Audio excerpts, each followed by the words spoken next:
बिस्मिल्लाहिर्रहमानिर्रहीम। अस्सलाम वालेकुम नाज़रीन, मैं हूँ साकिब बशीर। मेरे साथ मौजूद हैं सीनियर सहाफ़ी मतीउल्लाह जान साहब। हम बात करेंगे आइनी पैकेज, आइनी तरामीम से मुतल्लिक के जो पॉलिटिकल पार्टीज़ की जो मीटिंग्स हो रही हैं, इजलास हो रहे हैं। रात को मौलाना फजल रहमान, नवाज़ शरीफ, आसिफ अली ज़रदारी, बिलावल भुट्टो ज़रदारी, एक पूरी क़यादत जो है वो हुक्मरान इत्तेहाद आप उसको कहें, मौलाना उसमें ऐड हुए थे।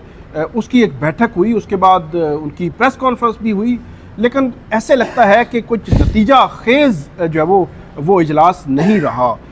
आज भी यहाँ पे खुसूसी कमेटी का इजलास अभी चल रहा है, जो खुसूसी कमेटी का इजलास पार्लियामेंट में। इसके अलावा कौमी असम्बली का, सेनेट का अलग अलग इजलास बुलाया गया है। कैबिनेट का इजलास मनसूख हो चुका है।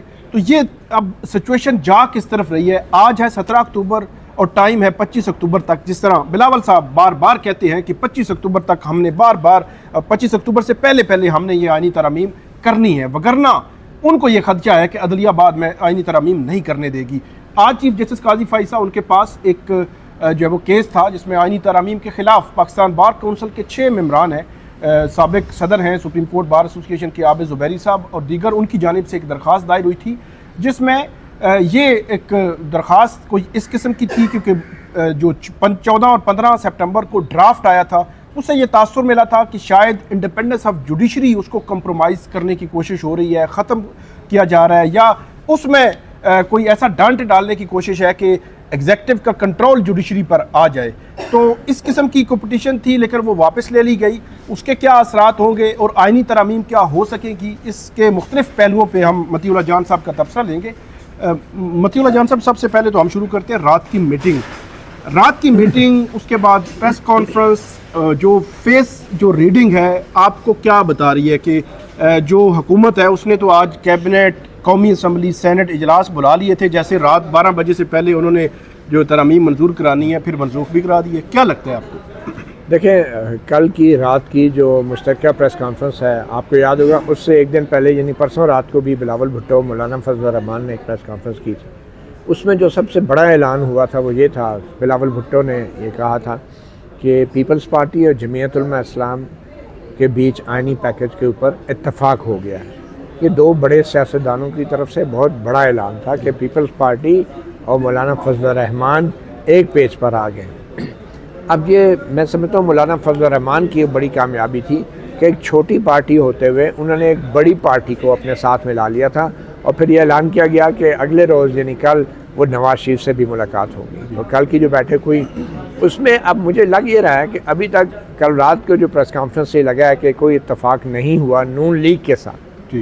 तो अब लग ये रहा है कि पीपल्स पार्टी और जमीयत उलमा इस्लाम एक साइड पे और दूसरी साइड पे नून लीग है, और शायद अब पीपल पार्टी और जमीयत उलमा इस्लाम जो हैं उनकी जो तजवीज़ थी मुश्तरका, उस पर नून लीग राज़ी नहीं है। और पीपल पार्टी और जमीयत उलमा इस्लाम की तजवीज़ में सबसे बड़ी जो तजवीज़ वो ये थी कि मौलाना फजल रहमान ने कल भी बड़े वाज़े तौर पे ऐलान किया है कि हम अपनी तजवीज़ से पीछे नहीं हटे, और उसका मतलब यही निकाला जा सकता है कि जो वफाकी आइनी अदालत का मामला था वो ठप हो गया, और मौलाना ने जो सुप्रीम कोर्ट के अंदर ही आइनी बेंच की तश्कील की बात की थी, अब पीपल पार्टी भी उस पेज पे आ गई है। तो अब जो फैसला करना है मौलाना ने करना है, और ये मौलाना की बहुत बड़ी सियासी कामयाबी है कि अब बिलावल भुट्टो और पीपल पार्टी इररेलेवेंट होते जा रहे हैं और मौलाना रेलेवेंट हो रहे हैं, और अब जो मुज़ाकरात होंगे वो मौलाना के और नवाज शरीफ के बीच में होंगे, वो बिलावल भुट्टो और नवाज शरीफ के बीच में नहीं होंगे, क्योंकि अब मौलाना और बिलावल भुट्टो एक साइड पे। तो अब लग ये रहा है कि शायद जो आइनी अदालत ठप करने वाला मामला तय हुआ है बिलावल भुट्टो और मौलाना के बीच, नून लीग उस पर राज़ी नहीं है। और नून लीग इसलिए राज़ी नहीं है कि वो नून लीग की तजवीज़ नहीं थी, वो जिन भाई लोगों की तजवीज़ थी, इस्टेब्लिशमेंट की तजवीज़ थी, वो उसके मरहूने मिन्नत हैं, और नून लीग के स्टेक्स बहुत हाई हैं, पीपल पार्टी और मौलाना के स्टेक्स हाई नहीं हैं। तो आइनी अदालत के बगैर जो है नून लीग ये समझती है कि शायद उनका सर्वाइवल मुश्किल हो जाएगा। अगर वो जस्टिस मंसूर अली शाह को चीफ जस्टिस नहीं भी बनाते, तो मैं आपको आज एक बात बताऊं कि डी फैक्टो और हकीकत में जस्टिस मंसूर अली शाह ही चीफ जस्टिस रहेंगे सुप्रीम कोर्ट के। अच्छा, चाहे ऊपर अमीनुद्दीन खान आ जाएं, जमाल मंदोखेल आ जाएं, और इस बात का इदराक हुकूमत को भी है। तो वाहिद रास्ता ये था कि आईनी अदालत बनाया जाए, उसको सुप्रीम कोर्ट के ऊपर बिठाया जाए और उसके ऊपर काजी फाइज ईसा को बिठाया जाए, तब तो ये एक सूरत हाल बन सकती थी कि जस्टिस मंसूर अली शाह को गैर मुअस्सर किया जाए। तो न सिर्फ ये कि जस्टिस मंसूर अली शाह को चीफ जस्टिस नहीं बनने देना था, बल्कि उनको गैर मुअस्सर भी करना था एज जज ऑफ द सुप्रीम कोर्ट। तो उसके लिए पूरी सुप्रीम कोर्ट का ढांचा जो है उसको तब्दील करने की बात की गई थी। तो अब जबकि आईनी अदालत का मामला ठप होता नज़र आ रहा है, तो मुझे लग रहा है कि नून लीग जो है वो किसी सूरत भी आईनी अदालत के ऊपर कंप्रोमाइज़ करने को तैयार नहीं है। तो इसका मतलब यही है कि आप मौलाना भी पीछे नहीं हट सकते, सीधी सी बात है। और पीपल पार्टी जो है वो पहले ही जो है वो मौलाना के साथ अब एक पेज पे आ गई है। कम अज़ कम ऐलान तो यही किया था।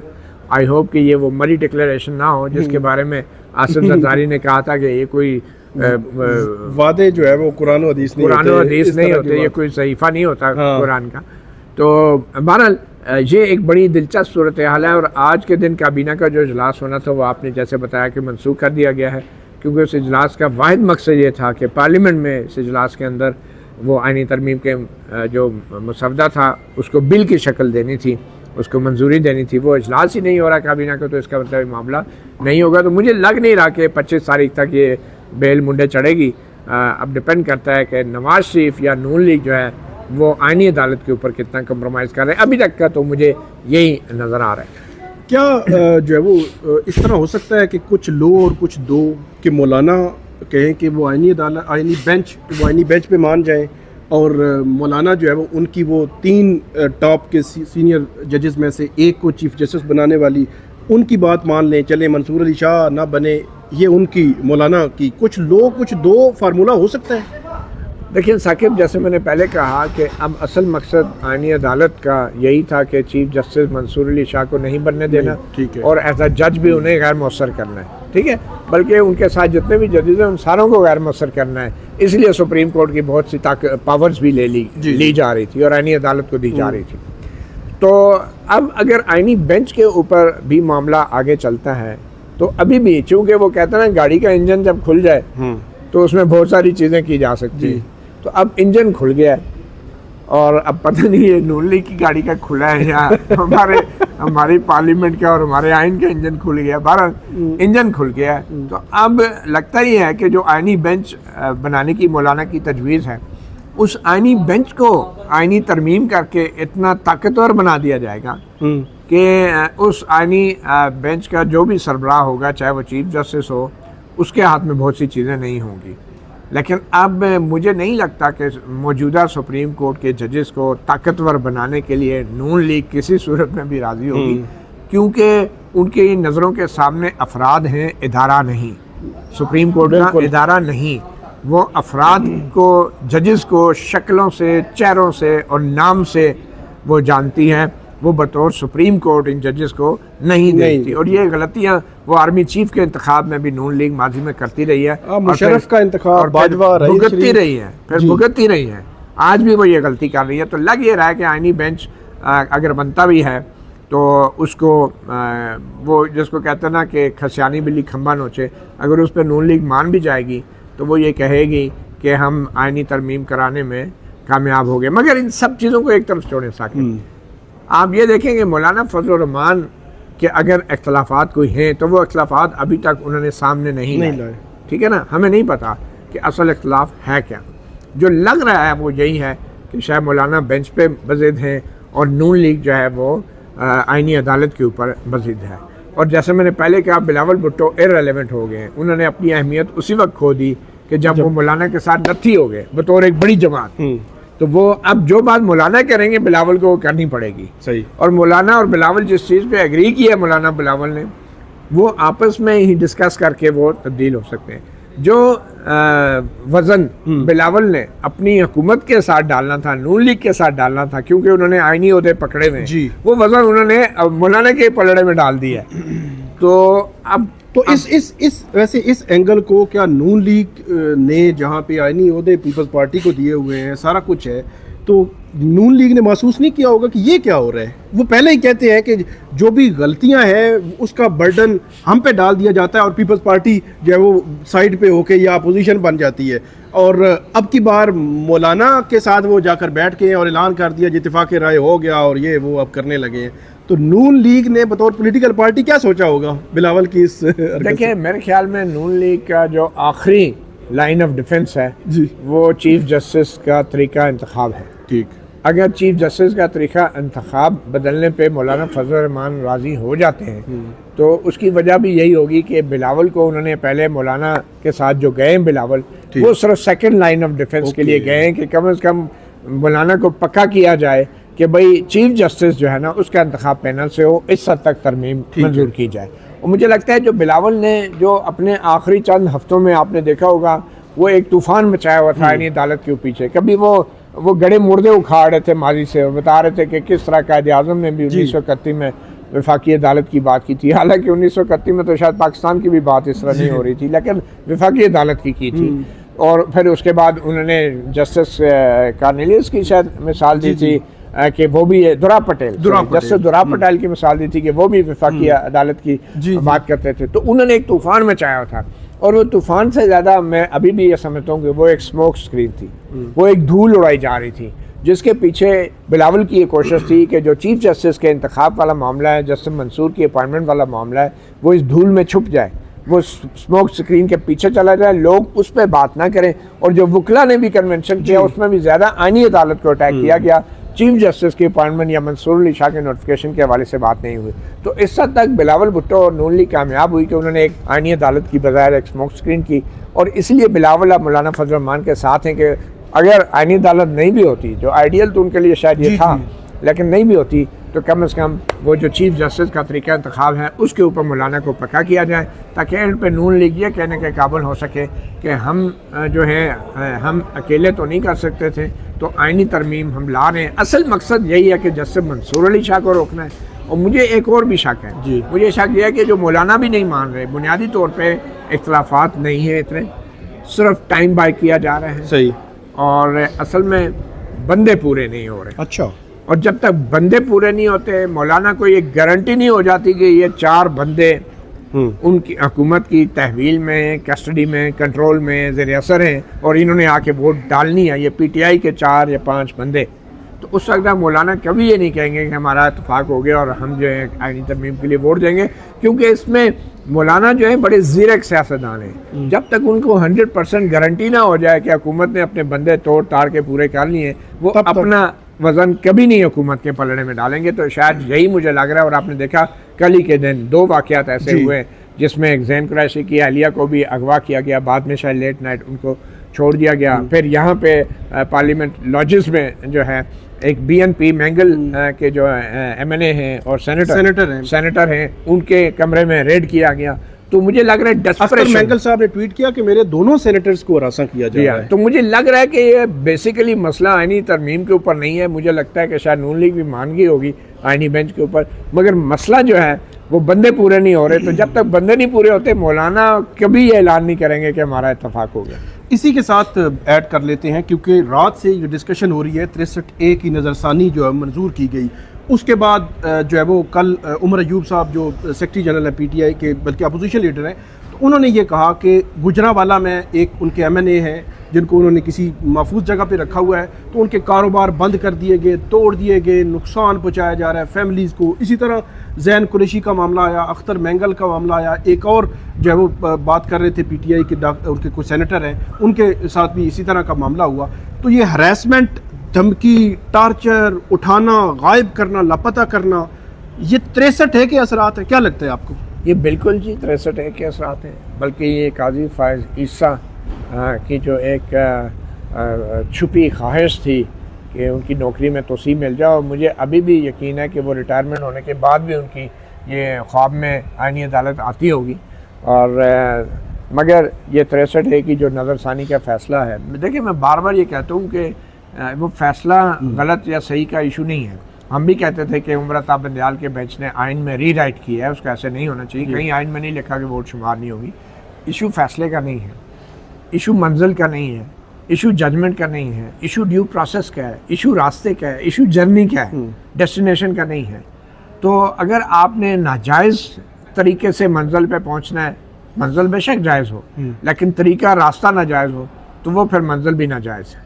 तो काजी फईसा का भी मसला ये था कि वो उनको ये चाहिए था कि उनका एक कॉन्फ्लिक्ट ऑफ इंटरेस्ट था, उनको 63A की नज़रसानी में खुद भी नहीं बैठना चाहिए था, बल्कि वो जिस तरीके से ऑर्डिनेंस हुकूमत ने लाया गया और फिर जिस तरीके से अफरा तफरी में काजी फईसा ने जो है वो जजेस कमेटी बुला के वो 5 रुकनी बेंच बनाया और फिर बेंच से वही फैसला दिया जो आमतौर पे हम भी कहते थे, और उसका वोट का शुमार जो किया गया है जो अब काजी फईसा ने किया, अगर ये 25 अक्टूबर के बाद होता, ठीक है ना जी, तो फिर हम भी कहते हैं कि यार फैसला तो दुरुस्त है, लेकिन ये जो इवन जुलाई या जून से पहले हो जाता है, ये मतलब पूरा साल ये पड़ा रही है नजरसानी। काजी साहब को याद नहीं आया, काजी साहब को जब वो आईनी तरमीम की गाजर नजर आई है ना तो वो उसके पीछे भाग पड़े, और ये मेरे ख्याल में ये गलत हुआ है। इसमें बदनीयती थी, इसमें ड्यू प्रोसेस नहीं था, इसमें ना सिर्फ ये कि इंसाफ नहीं हुआ बल्कि होता नज़र भी नहीं आया। और इसलिए ये जो डाले फेर रहे हैं ना, कल सोशल मीडिया पे मैंने खुद जो है वो एक तस्वीर शेयर की थी, मैं डाले पे जो डाले का नंबर था ना काले का, मैंने उस पर QFI 63A ये नहीं डाले जो है ना उस जजमेंट की वजह से ये डाले फिर रहे, और काजी फईसा जो है वो भी इन डालों की मैं समझता हूँ इनके पीछे इनके भी फैसले मौजूद हैं, ख़ास तौर पर 63A का। आखिरी सवाल कि जो तरमीम होने जा रही है, अगर आईनी बेंच को भी छोड़ दें कि बज़ाहिर लगता है कि जस्टिस मंसूर अली शाह टारगेट है, तो अगर 3 या 5 के पैनल पे मान जाते हैं, मौलाना भी आ जाता है, नंबर भी पूरे हो जाते हैं, आईनी तरमीम भी हो जाती है, इंडिपेंडेंस ऑफ जुडिशरी के एंगल से आप इसको कैसे देखेंगे?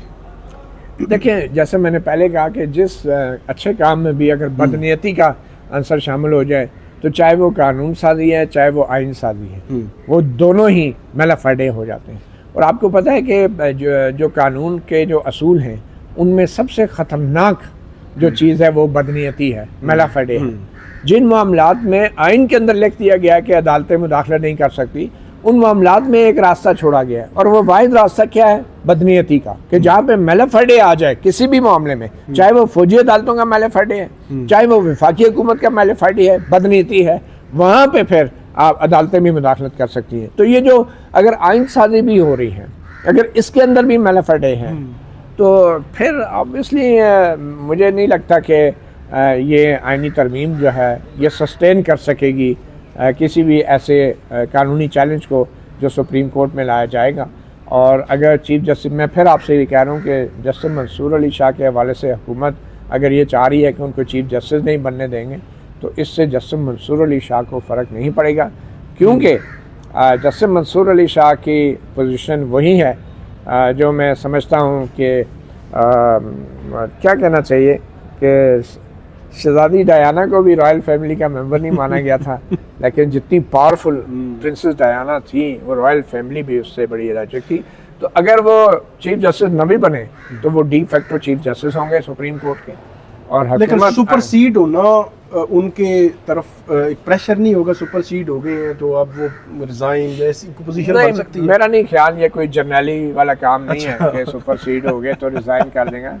ये कोई सरकारी नौकरी नहीं है, ये आईनी ओहदा है, ठीक। और असल ओहदा सुप्रीम कोर्ट का जज का होना होता है, चीफ जस्टिस का कोई प्रिविलेज नहीं है, मासवा इसके कि उनकी तस्वीर एक कमरा अदालत नंबर 1 में लग जाती हैं, और वह ऐसे ऐसे बेशरम किरदारों की तस्वीरें भी कमरा अदालत में आज भी लगी हैं कि जिनको पढ़ के लोग अफसोस करते हैं, और आज अब एक और भी लगने जा रही हैं। लेकिन ये है कि चीफ जस्टिस को इतना ख़ास ओहदा नहीं होता, असल चीज़ सुप्रीम कोर्ट का जज होता है। और उसके नहीं, आप नहीं समझते कि 20 सितंबर को एक अचानक ऑर्डिनेंस आता है, अचानक अमल होता है, अचानक कमेटी नहीं बनती है और अचानक इतने से टेबल लग जाता है, तो ये सारा चीफ जस्टिस ने किया, और उनको ख़त लिखे सीनियर प्यूने ने, फिर मुनीब अख्तर ने, उन्होंने वो दद्दी की टोकरी में खत डाल दिए, जवाब दिए, बस इसी तरह ही फुल कोर्ट नहीं बुलाई। ये जो गंद छोड़ के काजी फईसा जा रहे हैं, इस गंद की सफाई में बहुत टाइम लगेगा। और जो फैसला जस्टिस मुनीर ने किया था, उस गंदे इंसान के गंदे फैसले को जो 76 साल से पाकिस्तान भुगत रहा है, ठीक है ना। तो और मेरा ये ख्याल है कि ये जो काजी फईसा जब चले जाएंगे तो justice Mansoor Ali Shah chief justice ना होते हुए भी सुप्रीम कोर्ट में एक बहुत ही तवाना एक उनकी वॉइस होगी, आवाज़ होगी, और ये जो भी चीफ जस्टिस बनेगा उसके लिए हुकूमत के लिए आलाकार बनना मुश्किल हो जाएगा। और मुझे लगता ये है कि जो फुल कोर्ट है सुप्रीम कोर्ट की, काजी फारिसा के जाने के फ़ौरन बाद इसका इजलास होगा और चीफ जस्टिस जो भी बनेगा कम अज़ कम प्रैक्टिस एंड प्रोसीजर एक्ट में जो तरमीमी ऑर्डिनेंस है वो ऑर्डिनेंस सर्वाइव नहीं कर सकेगा, और वो इंतज़ामी तौर पे सुप्रीम कोर्ट के पास आइन के तहत आर्टिकल 191 के तहत ये अख्तियार है कि वो अपने कवायद बना सकती है सुप्रीम कोर्ट, और ये अख्तियार आइनी अख्तियार हैं।